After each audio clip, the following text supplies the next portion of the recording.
Fala turma, tudo bem? Professor André Eduardo e vamos conversar hoje sobre produto de solubilidade. Bom, nossa aula vai ser separada nesses três tópicos, turma. Primeiro, que é o equilíbrio em sistemas heterogêneos.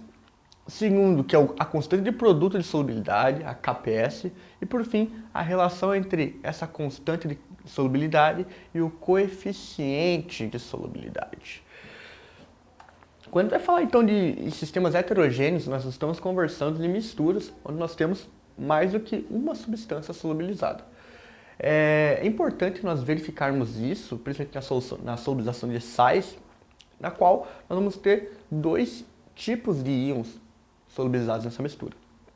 Vale ressaltar, turma, que cada sal ele vai apresentar um coeficiente de solubilidade. Como assim?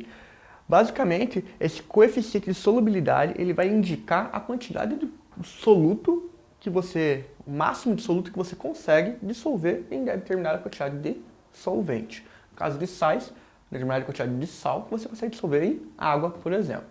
Para nós termos um pouco dessa ideia, olha aqui esse exemplo. O coeficiente de solubilidade do cloreto de sódio em água a 25 graus Celsius é 36 gramas por 100 gramas de água. Assim, considerando um becker com 100 gramas de água a 25 graus Celsius, vamos supor que a gente tenha 3 volumes a ser trabalhado. Ou melhor, 3 quantidades de sal a ser trabalhados. Nós temos a quantidade de 20 gramas de NaCl, 36 gramas de NaCl e 50 gramas de NaCl. Nós temos as 3 quantidades. Se você pega essas 20 gramas de cloreto de sódio e você coloca nessas 100 gramas de água a 25 graus Celsius, o que acontece? O que esse coeficiente de solubilidade diz pra gente? Que 20 gramas em 100 gramas de água, você vai produzir uma solução, a gente chama solução insaturada.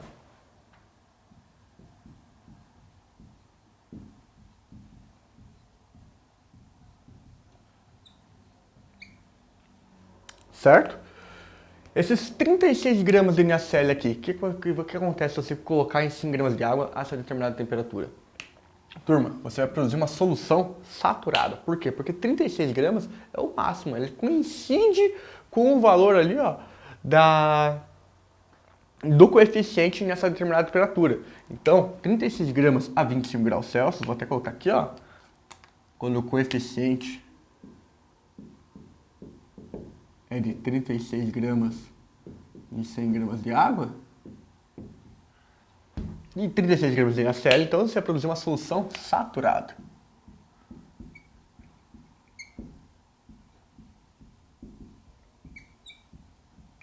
Por fim, o que acontece se você adicionar 50 gramas de NaCl nessa solução? Fazer uma solução com 50 gramas de NaCl, nas mesmas 100 gramas de água, na mesma temperatura. Você vai produzir uma solução saturada, porém com um corpo de fundo, ou uma solução supersaturada. Por quê? Porque 50 gramas, turma, ela ultrapassa o coeficiente daquela determinada quantidade de solvente. Então, se você pegar 50 gramas, o que acontece? Você vai ter uma solução supersaturada, ou solução saturada, um corpo de fundo, com corpo de fundo ou precipitado. E quanto de corpo de fundo? Ora, se 50 gramas de secção é 50 gramas e 36 é a capacidade de solubilidade desse coeficiente, desse determinado sal, logo então, se você pegar 50 gramas menos 36 gramas, você tem ali, ó, 14 gramas, ó, de corpo de fundo, que vai precipitar, porque a capacidade máxima em 100 gramas de água desse sal é de para 36 gramas. Então, é importante nós determinarmos e termos essa ideia do que é o coeficiente de solubilidade de cada sal e de cada substância que vão estar nessa mistura, porque cada um vai ter um comportamento um pouco diferente. Perfeito?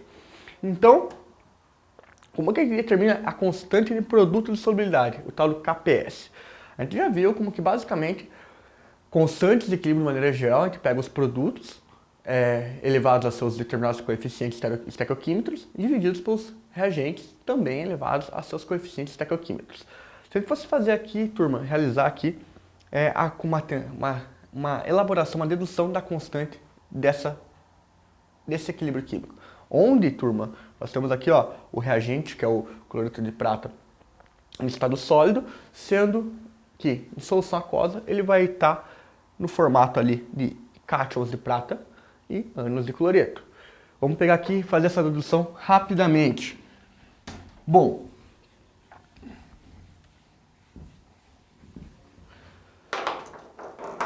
a gente tem então que, se fôssemos verificar a constante, seria o coeficiente dos produtos, ou seja, dos íons, dos cátions de prata em solução aquosa, elevado ao seu coeficiente estequioquímico, no caso aqui é 1, então a gente tem 1 aqui, vezes os coeficientes dos cloretos, dos ânions de cloro, elevado aos seus coeficientes. Tudo isso dividido pela concentração, turma, do reagente, no caso ali o cloreto de prata, ele está no estado sólido. Quando ele termina o KPS, o que acontece? O KPS nada mais nada menos do que você transferir essa concentração do sólido multiplicando essa constante. De tal maneira então que você tem, ó,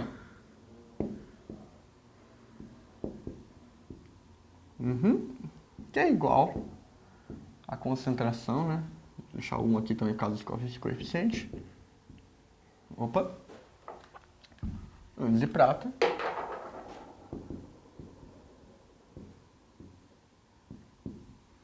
Vezes a concentração dos ânions, os cátions de prata e a concentração dos ânions de cloro. Também elevado a 1. Certo? De tal maneira então, turma, que esse produto aqui é o KPS, que ele resulta na multiplicação das concentrações dos produtos dissolvidos elevados a seus determinados coeficientes estequioquímetros. De tal maneira que então KPS, nesse caso, é igual à concentração dos cátions de prata vezes a concentração dos ânions de cloreto. Perfeito? De maneira didática, vamos observar essa representação e esse conceito do KPS, onde ele fala que a constante de solubilidade é o produto das concentrações molares dos íons elevados aos coeficientes estequiométricos de um soluto pouco solúvel em sua solução saturada. Sempre trabalhando com a solução saturada. De tal maneira, então, ó, que você tem aqui o sal AXBZ, que ele se dissocia em XAZ, A com carga mais Z, e o íon B com coeficiente Z e carga menos X. O KPS é o produto da concentração desses íons em soluções saturadas elevados aos seus coeficientes estequioquímetros. Basicamente é essa a definição. Então toda vez que você tiver um exercício para trabalhar em cima de KPS, você tem que saber que você vai estar trabalhando somente com os produtos dos íons em soluções saturadas. Perfeito? Muito importante a gente saber também que quanto maior for o KPS, maior a solubilidade desses produtos. Por quê? Olha aqui, turma. O KPS ele é proporcional às concentrações. Quanto maior o KPS, então, maior a concentração desses íons. Ou seja, se maior a concentração desses íons dissociados, nós temos então uma maior solubilidade desses íons. Concorda comigo? De tal maneira, então, que é sempre importante ressaltar que o único fator que influencia essa solubilidade é a temperatura. Por isso é comum, quando você quer solubilizar uma maior quantidade de sal, você aquecer o meio, de tal maneira que você consegue aumentar o coeficiente de solubilidade e também influencia nisso, aumentando a dissociação desse sal e, no caso ali, aumentando também o seu KPS. Perfeito? Bom, quando a gente então tem uma relação de KPS e o coeficiente de solubilidade. Utilizando essa equação aqui, ó, nós temos sulfeto de prata, na qual ele em solução aquosa vai se dissociar ali, ó, em 2 cátions de prata para 1 ânion de sulfeto. E o KPS se tornaria então a concentração dos íons de prata elevado a 2, dado o coeficiente estequiométrico, vezes a concentração do ânion sulfeto elevado a 1, dado o seu coeficiente estequiométrico. Perfeito? Então, basicamente, se a gente pega ali, ó, que coloca aqui 1S mol por litro de sulfeto de prata, é dissolvido e serão formados 2 S de mol de íons de prata e 1 S de mol de íons de sulfeto. Basicamente é o seguinte, se você pega uma quantidade ali, que a gente abrevia, que a gente arredonda aqui por critério de construir o raciocínio, você pega uma quantidade 1S desse sulfeto de prata, de 1 mol, ele vai gerar o quê? Você sabe que 1 mol dessa substância, desse sal, em solução, vai gerar o quê? Gera 2 mols de cátions de prata e 1 mol de ânion de sulfeto. Perfeito? Tá aí tranquilo. Vale ressaltar também que,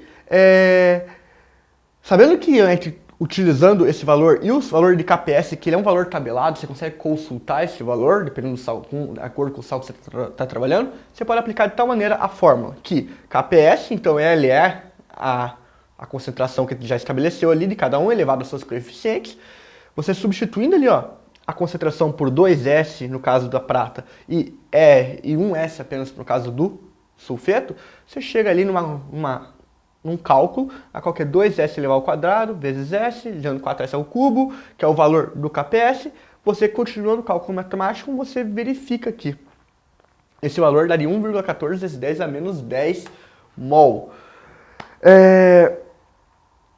Basicamente, então, se você tem esse valor aqui, para 2 mol, 2S, duas vezes essa concentração de íons de prata, porque ele forma 2 mols, e considerando a massa do sulfeto de prata ali, ó, que a gente coloca de 248 gramas por mol, a concentração, grama por litro, será de 2,8 vezes 10 menos 8, já que o coeficiente de solubilidade dado por 100 gramas de água é esse de 2,8 vezes 10 a menos 9 em 100 gramas de água. Basicamente é o seguinte, turma. Você, a partir do KPS e da construção dessa linha de raciocínio, sabendo que esse valor de KPS ele é tabelado, você consegue desenvolver um cálculo para determinar o coeficiente de solubilidade daquela determinada substância. Então, no caso, se você for preparar uma solução específica com aquele determinado sal, você consegue calcular previamente o quanto você necessita para produzir aquela solução saturada, certo? E basicamente seguindo a linha de raciocínio estabelecida aqui, onde você coloca a incógnita de solubilidade da concentração dos íons e você gera no final ali o coeficiente de solubilidade. Para encerrar a aula, a gente vai conversar basicamente em cima do exercício e aplicar um pouco de cálculo em cima da constante do produto de solubilidade. Basicamente, o fosfato de cálcio, ali ó, Ca3PO4, 2, é um dos principais constituintes dos cálculos renais, pedras nos rins. Esse composto precipita-se e se acumula nos rins. Sua concentração média de excreção dos íons cálcio é igual a 2 vezes 10 a menos 3 mol por litro. Calcule a concentração de íons fosfato necessário para precipitar o composto. Dado que nós temos o KPS igual a 1 vezes 10 elevado a menos 25 e a raiz quadrada de 0,125 é igual a 0,35, certo? Então, basicamente, a primeira coisa que a gente vai fazer, quando a gente tem exercícios assim, é interessante usar a regra de cálculo estequiométrico, que já foi conversado em algumas aulas, que é escreva a equação química. Sempre, no caso aqui, escreva a equação ali, ó, de dissociação desse sal. Então, nós temos, ó, cálcio PO4, 2, perfeito. Ele se dissocia. Opa.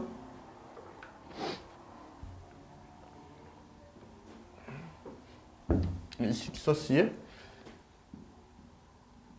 Sólido, certo? Ele se dissocia do quê? Em cátions de cálcio. Qual que é a carga desse cátion de cálcio? 2 mais, né? Lembra lá? O coeficiente determina a carga. E quantos cálcios? Ó, 3 cátions de cálcio mais 2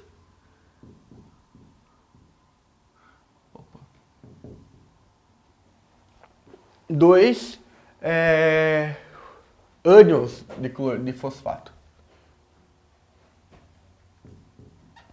Perfeito? Então, como que é o KPS? A gente viu que o KPS é a concentração dos produtos elevado aos seus coeficientes estequiométricos. De tal maneira, então, ó, KPS igual o quê?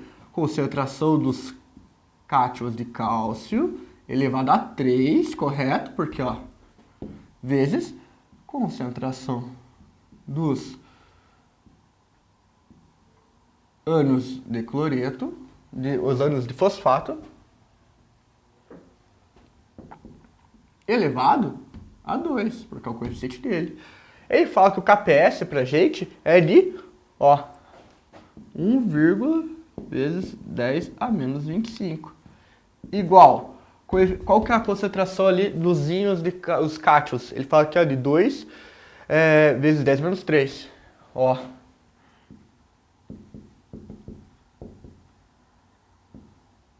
Ao cubo, certo? Vezes a concentração aqui.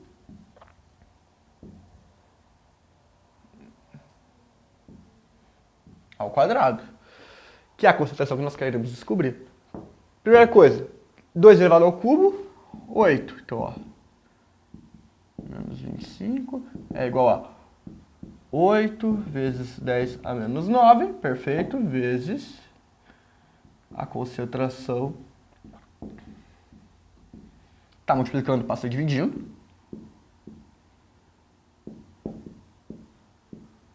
É igual a menos 25, 8 a menos 9. Esse valor aqui, turma, esse valor aqui dividido, fazer o cálculo aqui rapidamente, vai dar 0,125, certo? Elevado a menos 16. Então, vale ressaltar, tá ao quadrado, passa para a raiz quadrada. Logo, PO 4 menos 3 é igual a raiz quadrada de 0,125, 16, que é igual aqui, 0,35, basicamente, vezes 10 a menos 8. Perfeito? Então, a concentração dos ânions fosfato que você necessita para precipitar esse sal, dado o KPS estabelecido, e a concentração essa concentração de cátions de cálcio é uma concentração de 0,35 vezes 10 elevado a menos 8 mol litro. Perfeito? Então, basicamente, aplicação da fórmula, saber deduzir, monta a equação, pega os produtos solubilizados, aplica na fórmula e aplica de acordo com os dados que o exercício for te fornecendo ao decorrer do enunciado. Perfeito? Dessa forma, então, a gente encerra essa aula por aqui. Agradeço a atenção de vocês e aguardo vocês nos próximos vídeos.